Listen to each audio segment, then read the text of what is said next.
life before A Better Way was completely unmanageable. And even as a kid, getting kicked out of every school that I've ever attended, public school, private school, and different boarding schools, and everything I've ever tried my whole life, I kind of messed up. As a kid, I was just rebellious. Going into my teenage years, just trying to find a way to fit in. And I never really messed with any drugs or anything until I was around 18.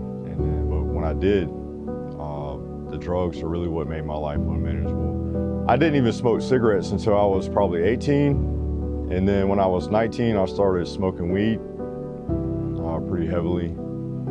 And so then it went from, cigarettes and weed to X pills, cocaine. And so I just kind of lived a life of partying. And I guess when I turned 25, I had a back surgery. And so that's what kind of led to my opiate addiction.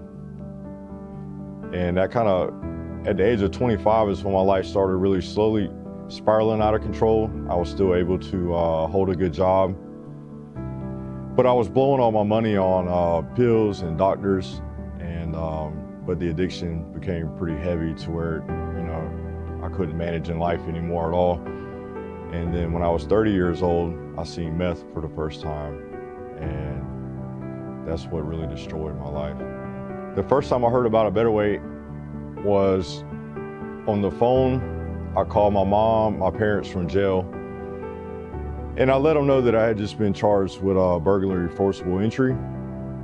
And the next day I called them back and they told me that they had found a place for me to get into, and it was called A Better Way, and I had no idea anything about the program. So the first time, on that charge, when I bonded out, the first time I came, I was really not ready for rehab or any type of program. So when the bondsman dropped me off at the farmhouse on Christopher Road, Sir Phil, I got in his car and we went to the warehouse here to fill out the paperwork. And then on the way back to the farmhouse, I jumped out of his car before we turned back on Christopher Road. And so they told me I had to sober up for 30 days before I could come back, and I had to go back to jail. So when I went back to jail, sobered up, I came back and I stayed a few weeks and I left from the warehouse again. But the whole time I was gone, I guess the Lord there was some type of pull within me to just, trying to get me back here. I tried another rehab, and in that time I went to prison. And, I've been locked up a total of 31 times. And so at the end of all of it, in 2023 is when I finally made the decision to come back.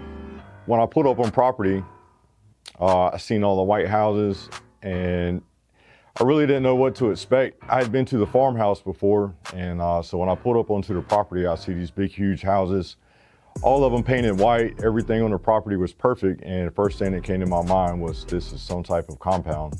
So my first thoughts about the structure at A Better Way, it was tough to begin with, and the waking up at 4:45 was definitely not something I was used to.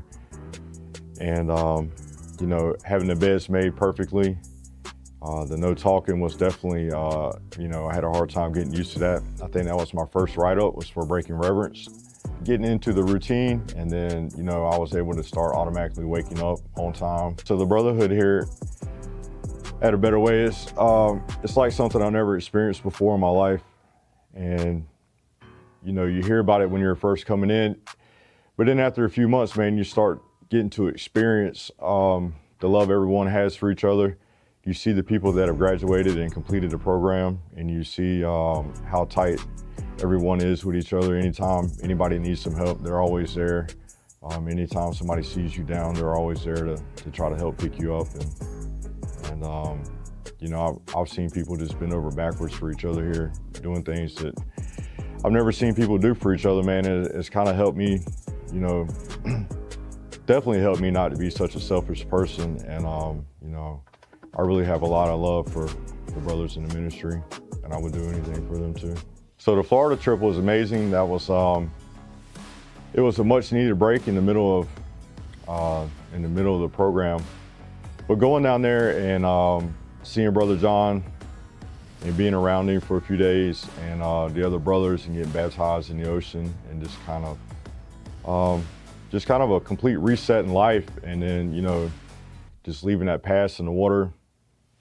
And really just getting to see, you know, being around Brother John for a few days and seeing how he really, you know, he walks out what he talks, and it's good to see that. So A Better Way has definitely given me some tools to succeed in life. And, you know, before coming here, everything in my life was unmanageable. And so now I'm learning how to, you know, not only love myself, but love other people. Really what A Better Way has done for me is, you know, it's a constant renewal of my mind, and the devotions every morning, and, you know, just the relationship that I have with God now. And, you know, I'm really thankful for the restoration that the Lord has done in my life with my family.